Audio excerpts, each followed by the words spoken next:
المرسلين نشهد أن لا إله إلا الله ونشهد أن محمدا عبده ورسوله. Assalamu alaikum wa rahmatullahi wa barakatuh. J'aimerais remercier de tout mon cœur nos frères de Droit pour tous et nos sœurs d'avoir organisé cette rencontre afin de pouvoir protester ouvertement contre le fait que la révolution aujourd'hui est trahie. La démocratie aujourd'hui est trahie en Égypte. On était sorti d'un régime militaire déguisé en démocratie. Et nous voilà revenus en quelque sorte à la case départ du fait d'une manipulation médiatique qui repose sur les chiffres, car nous devons nous rendre compte que ce qui s'est passé n'est pas seulement un coup d'État militaire, il faut appeler les choses par leur nom. Il s'agit bien d'un coup d'État militaire, mais c'est aussi un coup d'État médiatique qui repose sur une couverture fallacieuse des faits.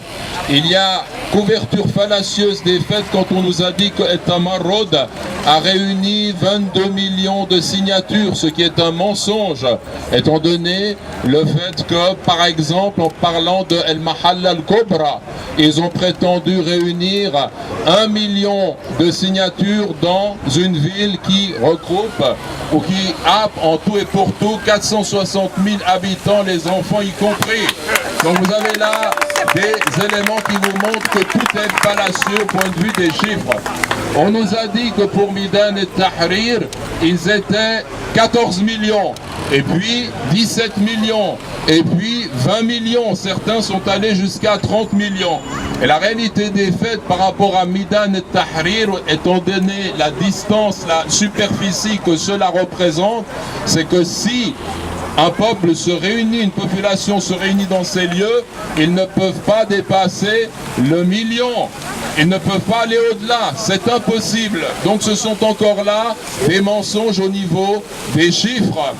Et pourquoi avoir avancé le chiffre de 14 millions de personnes? Chiffre qui a été repris par la presse internationale, notamment par Le Monde. Pourquoi avoir avancé ce chiffre? Chiffre qui vient de l'armée. C'est l'armée qui a donné ce renseignement-là. Eh bien, c'est pour essayer de donner des apparences de légitimité à l'élection pour ce coup d'État militaire qui va contre l'élection de Morsi, qui a été élu à 13,2 millions de voix. Donc en disant qu'il y a 14 millions sur la place Tahrir, et bien ainsi de cette façon-là, on pense justifier le coup d'État militaire. La couverture médiatique a permis de faire en sorte que l'opinion publique internationale en Occident accepte ce qui est inacceptable, c'est-à-dire le fait d'avoir recours à la force militaire pour faire valoir l'opinion populaire. Ce qui fait valoir l'opinion populaire, ce n'est qu'une seule chose dans une saine démocratie. Ce sont les urnes. Ce sont les urnes et c'est en fait le fait de respecter le compte que l'on va faire par rapport pour montrer que l'on respecte cette volonté populaire en réalité. Ce qui rend légitime le pouvoir, ce sont les urnes, ce ne sont pas les armes, ce ne sont pas les militaires d'une quelconque façon. On nous a dit qu'il s'agissait là d'une deuxième révolution, ce qui est absurde parce qu'en réalité, la révolution se fait contre la dictature. La révolution ne se fait pas contre une démocratie qui est en marche, une démocratie qui veut marquer progressivement un changement réel dans la région, où l'on respecte les individus, où l'on respecte les opinions, où l'on respecte les partis, où on respecte les libertés fondamentales. Morsi, le président, Morsi, le seul président actuellement légitime en Égypte, est quelqu'un qui, dans son mandat, tout ce qu'il a fait jusqu'à présent, a montré cette volonté de défendre ses libertés.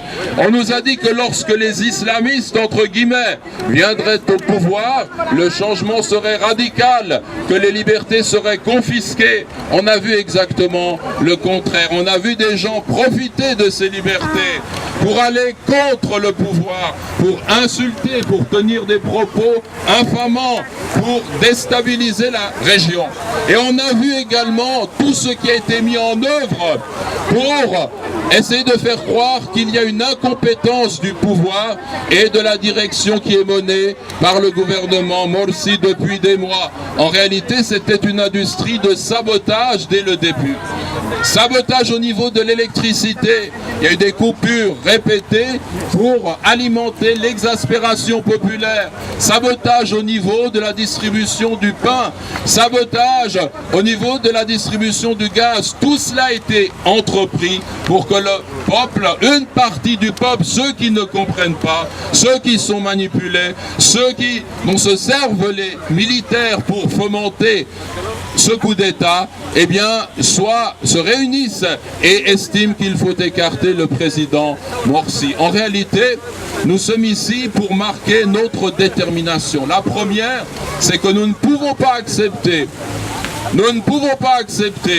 que Morsi soit destitué par un coup d'État militaire. Cela est inacceptable pour toutes les personnes qui sont libres, pour toutes les personnes qui sont indépendantes. Et nous devons agir pour faire en sorte que ce message soit transmis aux acteurs politiques, aux journalistes, à notre entourage. Et nous allons avec Droit pour tous poursuivre ce combat, poursuivre ce travail. Parce qu'ici en Suisse, il y a une chose que l'on respecte particulièrement, c'est le suffrage universel, c'est le respect de la voix des citoyens. Et en ce sens, on a accusé Morsi de certaines choses en disant qu'il allait contre les Coptes. La réalité, c'est que, interrogé au sujet des chrétiens, on lui a dit « Qu'allez-vous faire de la minorité copte ?» La réponse qu'il a donnée est tout à fait claire. Il a dit « Il n'y a pas de minorité copte. Il n'existe pas de minorité copte en Égypte. Tout chrétien égyptien est égyptien. C'est un citoyen dans son pays. » On a dit des islamistes qu'ils allaient aller contre l'idée du pluralisme politique. Tout a été respecté. Une volonté de faire a été celle de ce président extraordinaire. Nous devons le soutenir. Nous devons refuser ce qui se passe en Égypte. Nous devons refuser le coup d'État militaire, Inch'Allah. Tous ensemble, nous allons continuer la lutte. Walhamdulillah Rabbil Alamin. Wassalatu wassalam ala ashraf al-mursalin.